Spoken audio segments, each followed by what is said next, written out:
Hey everyone, welcome to another LEGO fan video. I'm your host LEGO Fan, and I do fun LEGO videos. I have about 10 steps per video, as well as some Ben 10 videos. If you guys are new, like, subscribe, ring the bell, do all that YouTube algorithm stuff. And if you guys are new to this, clearly we're doing some Ben 10 videos. And the way I run this is like a quiz show. You have 10 seconds to guess which one of the characters I have here is the one that said the line that I will be playing.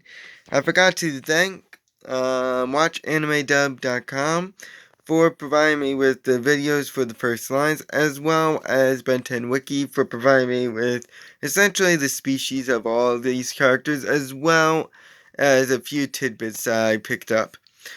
With that out of the way, we can get started. So, as I said, you have 10 seconds to guess which one of these characters is the one that says that line, as well as the character's name. I won't mention if there are multiple forms, though I will say that there is one character up here that does have multiple forms. Our first character up is this one. Forget it, Manny. That's it. Of these characters, which one is the one that said that line? 10 seconds, good luck.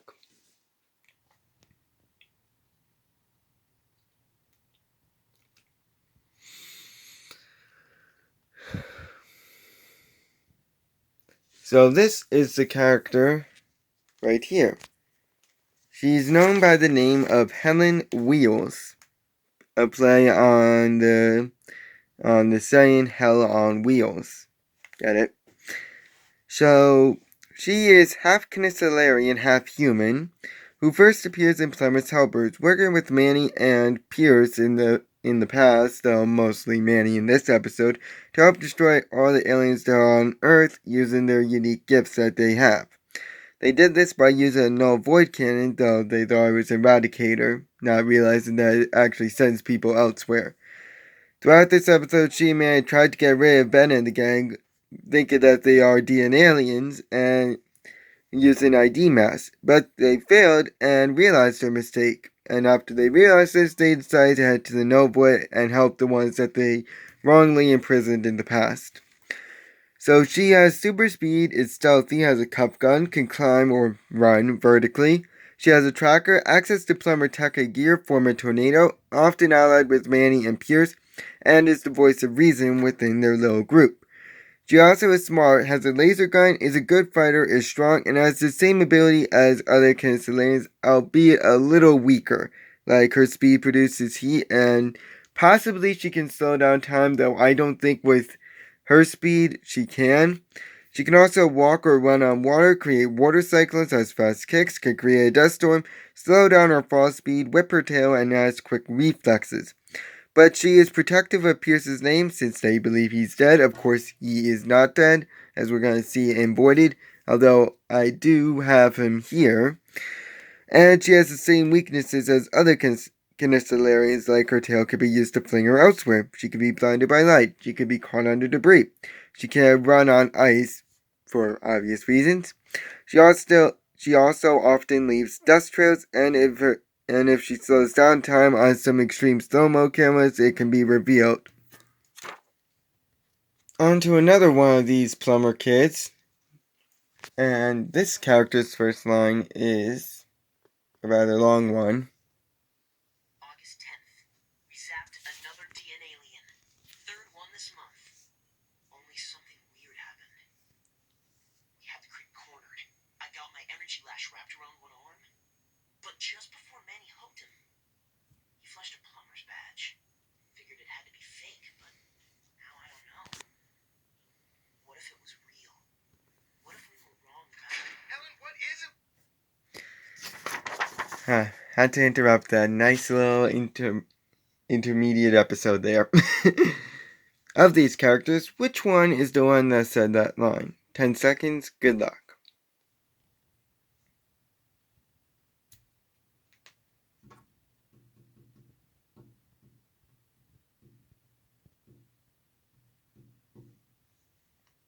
So that is the character known as Pierce Wheels, who is half human, half unknown. We know that it's Argent's species, but still we don't know what Argus species actually is, who first appeared in Plumber's Helpers, appearing briefly only in a video log that Helen kept where he stated the above quote. It is mentioned that he is Helen and Manny's leader, and sometime before the episode, he was sent to the Null Void, though it's assumed that he died.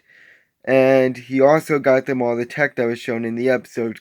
Clearly, he has knowledge on plumbers, plumber tech, and gear, but he also is the leader of Helen and Manny's group, and has the ability to shoot nails which can paralyze or knock out a person, and are strong enough to get stuck on cement. But it is clear he's also quick to anger and could be hurt by his own needles. But again, these are just some abilities that we saw in Argent. And of course, I can't include all the abilities from Argent because not all of them are unique.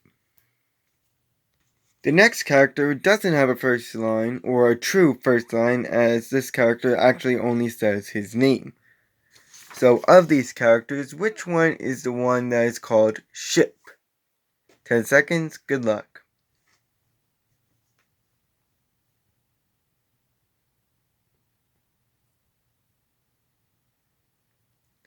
So the character they call Ship is this one right here. He is a galvanic Mecha-Morph who first appeared in Peer Pressure, where he was extruded from Baz-El.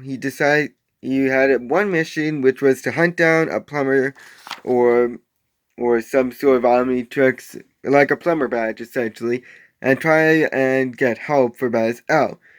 And after hunting down Ben, it took over a multitude of rides at the fair on the pier. Like he took over an airplane jet ride, and he also took over the swing ride, and then I think there was one more that he took over. Oh, a bumper car. And after he took over the swing ride, he kidnapped Julie and took her all the way to Baz-El's ship. But yeah, and then after everything was said and done, he explained the situation, saying that his owner is in trouble and the ship is gonna blow up if you don't help him out. And after Baz-El was rescued, he was adopted by Julie and was last seen running after a truck. He has a lot of abilities, so of course he has the same abilities as any other galvanic Mecha-Morph, being able to merge with tech, either enhancing it or destroying it, which can also toss things that are part of him, though often this might be done unintentionally by him. He can also form spikes or tentacles to deter people away from him. He's elastic and flexible and can turn to goo. Immune to bullets, can survive in space, and regenerate any lost limbs, though he doesn't really have any limbs to speak of. He also has an enhanced jump, is smart, has an Omnitrix or plumber badge tracker no matter what form he takes. He also is super fast in vehicles, is very durable, is strong, and can morph its body into other objects that he previously enhanced or was part of. He also acts like a dog. But he has the same weaknesses as any Mecha-Morph. He can be electrocuted, vulnerable to magic, and has a limit to his flexibility. He also cannot speak English other than the one word, ship, and is very gullible. Our next character up has his first line as, "Aren't you listening?" "Yeah, what?" Of these characters, which one said that line? 10 seconds, good luck.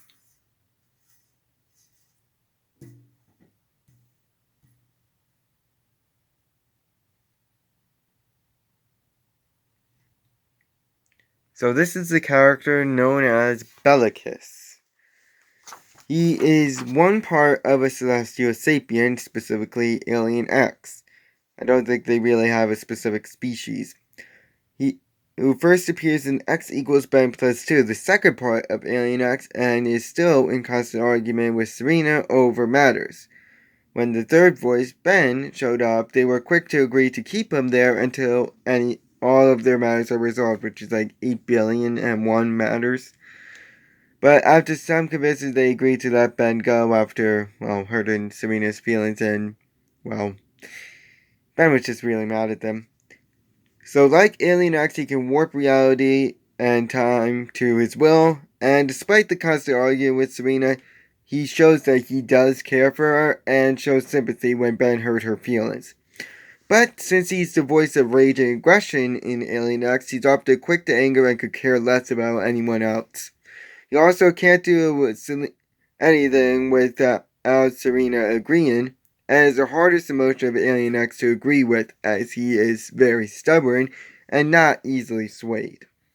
On to the next character, whose first line is, "You are one of three." of these characters, which one said that line? 10 seconds, good luck.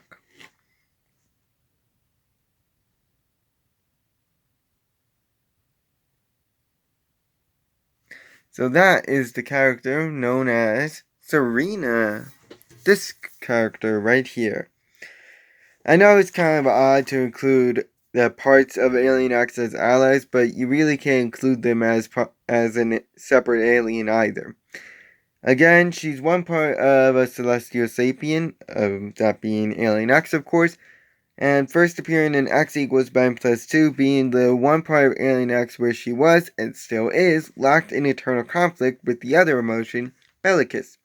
And after finally getting a third emotion, Ben, both her and Bellicus wanted Ben to stay until they finished all the old matters, but after some convincing they agreed to let Ben go.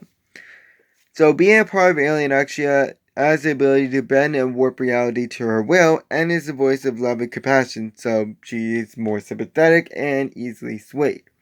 But she's useless if Bellicus cannot agree to her, and she's also very emotional as well. Our next character up is this one, whose first line is,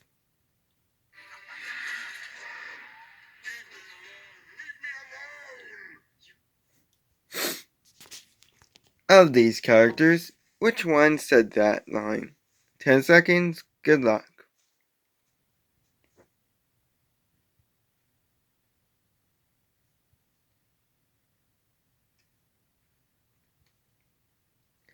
So this is the character simply known as Dragon. This one right here. His species is a dragon. We don't get much more than that. There's no specific name for it. And it first appeared in Be Knighted. He was captured by the Forever Knights over 1500 years ago and built a castle around him, chaining him up in the dungeon. But after finally escaping from the Knight's dungeon, he tried to continue to kill him. The Knights tried to continue to kill him, but they all failed, and he left with his ship at the end of the episode. So he has enhanced strength and durability, is very intelligent, can fly, has fire breath, has prehensile wings and tails, meaning he can use them as sort of like a weapon. He also has a universal translator on him, though the one that you see in this photo is broken, but he does get a new one by the end of the episode. He also has a tracking device for his ship, though we don't know how that exactly works. He's a cartographer, meaning that he's a map maker. He makes maps for a living. He also is very big. You can see his size here. He also has longevity, meaning he can live for a very long time. He can either walk on 4 legs or on 2. He also owns a ship that contains an arsenal of weapons and has a shield automatically equipped, and he's fast enough to keep up with the plane. But his fire attack is useless against energy absorbers, and it can be redirected by a well-blocked shield. He also does not speak any English without the universal translator, and is quick to anger and revenge. Our next character up has his first line as, "Another one bites the dust." of these remaining characters, which one said that line? 10 seconds, good luck.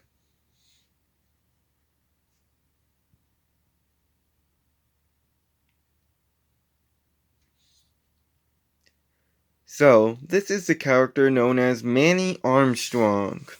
Manny Arm. Who is half human, half Tetraman. First appearing in Plumber's Helpers, having the same experience as Helen, putting a DNA in the null void at the beginning of the episode, and trying to catch Ben and the gang throughout the episode, managing to catch Kevin and capture him. But after Ben caught up with them, he is quick to attack and try and send them to the Null Void, but he failed and joined Helen in saving all those who were wrongly put there, after some convincing. So he has 2 extra limbs and has 4 guns and is very accurate with them. He also is stealthy, has one of those laser lashes, whatever they're called. I can never remember their names. He also has access to plumber tech and gear, like a tracker, for example. He also owns a truck that contains a null void cannon and has a heat scanner to help track aliens. He also can climb vertically, is very agile, has a super jump, is tech savvy, somewhat. He also is super strong, owns a bubble cage, is allied with Pierce and Helen, is a good fighter, is durable, and has some of the abilities of other Treachermans, like a super slam attack that could create a mini earthquake. They can also bend metal to attack enemies, and a sonic version, which is more devastating. And with his strength and bulk, he can also burst through most restraints, has a speedy toss, and quick reflexes. But he's stubborn and single-minded, being a shoot first, ask later kind of guy. He also dislikes how he looks, thinking himself as a freak and mutant. And he also has the same weaknesses as other Tetramans, like a limit to his strength and him being pretty slow. The next character up has his first line as this. The chronologer is hardly a time machine in the sense of a vehicle, but rather a subatomic drill designed to bore a tunnel in the fabric of space-time. As to cost, I think the alleviation of untold human suffering throughout history is ample justification, General.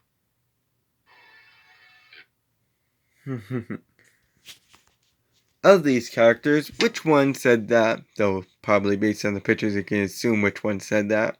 10 seconds, good luck.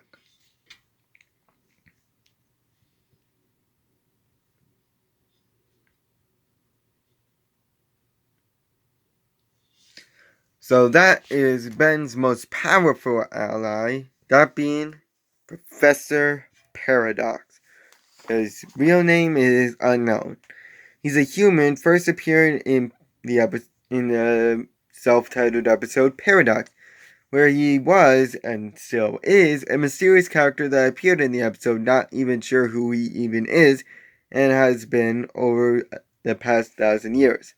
Already familiar with Ben and the gang, he aided them in taking down the anomaly that plagued Los Soledad, the trans-dimensional monster, and beat it by altering the timeline so the creature never existed. Paradox then opened a portal once they were back in present day and walked through with his assistant Hugo in tow. It said that during the past, in that little segment, he was sucked into the chronologer and sort of went on a journey through time and grew insane. But after he got bored of insanity, he decided, well, I'm just going to learn my way through this debacle that he found himself in. And, well, that's how he became one of the most powerful allies. So, of course, he is a scientist and is super smart, most importantly in the rules of the space-time continuum. In other words, like, he knows the rules, knows where he could go, where he can't go, and everything else in between. Look it up.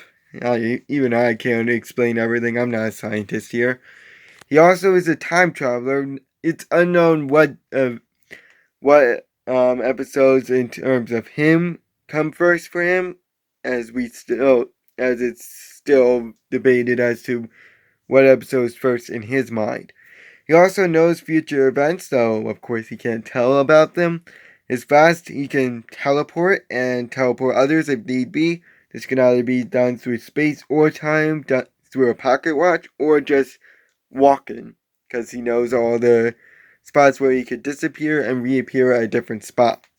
He can also reverse any sort of aging effects and is immune to aging himself, called regression. He also does not need to sleep or eat, and can interact with past and future versions of himself. But there are limits to his teleport, as he cannot go certain places. We'll learn more about those limits as we go on. One that immediately comes to mind is the fact that he cannot be within, I think they said, like 200 light years of a celestial sapient due to some unknown event. And he is a jokester, loves teasing with people, playing riddle and mind games, but you know, what time traveler isn't like that? and on his day he cannot tell about future events. The fact that he is able to do this and he's just a human is kind of remarkable. On to the next character, whose first line is, Verdona, what a surprise. of these characters, which one said that? 10 seconds, good luck.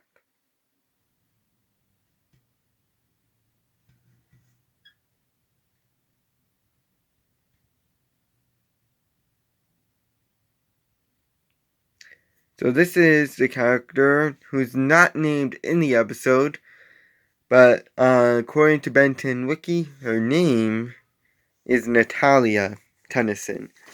So she's a human first appeared in What Are Little Girls Made Of, a similar role to a character we'll get to later, being the more accomplished Gwen, only she was less fond of magic, and Verdona more preferred to live a normal life compared to the one she married, who has, well, Verdona and magic and all that stuff. She just wanted a normal life.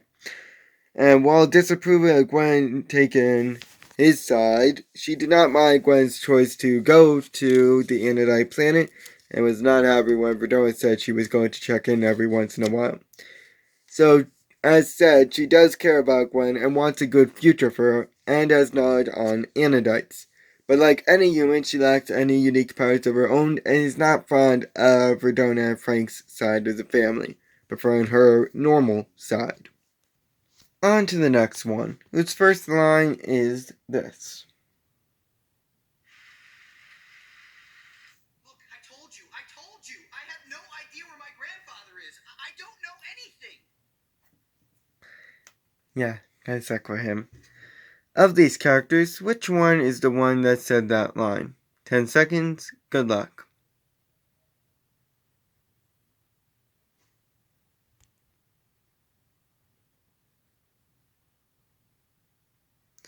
So this is the character known as Ken Tennyson. Yes, Ben, Gwen, and Ken. So we have him in his human form. Him almost evolved into a DN alien, and that's how Grandpa Max found him. And then this is how Ben and the gang found him. Like 99% DN alien. So he's a human and a little bit DN alien now, who first appeared in Max Out, used as bait to lure Grandpa Max out of hiding so the DN aliens and the hybrid can kill him. During this, he got a xenocyte to the face during an interrogation and slowly became a DN alien, but was thankfully saved before he fully became one and took part in destroying the trucks, carrying xenocyte eggs, and disappeared after the big explosion after being saved by Ben and the gang. So he's a pretty sneaky and good trickster, is a car junkie, has his own car called the Awesome Mobile. He also is strong both physically and mentally, able to fight the transformation to a DN alien for a while before being saved. He also briefly had a taser and has knowledge on the DN aliens and their plans due to briefly being transformed into one. You'd think that would make him a recurrent hero, but no, he only makes this one appearance. He also is a decent fighter, but he has no unique powers of his own. Oh, by the way, this is Gwen's brother. For our final character, we have this guy, whose first line is, In your room? I'm honored. When was the last time you let me in here? Of these characters, do you know his name? 10 seconds, good luck.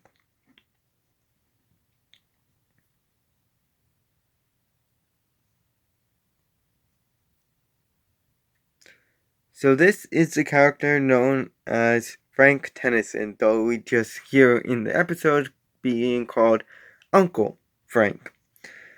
He's a human first appearing in What Are Little Girls Made Of, being Gwen's father, who acted as a moral support for Gwen in the episode after she revealed she knows magic only to him. He was the one to reveal that it is not magic, it is actually her Anodite DNA. And thought Gwen was going to leave, letting her if she so desired, but she chose not to.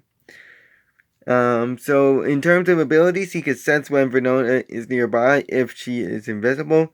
He cares for Gwen and lets her choose her own future and has knowledge on Anodites, but like all humans, he lacks any unique abilities of his own.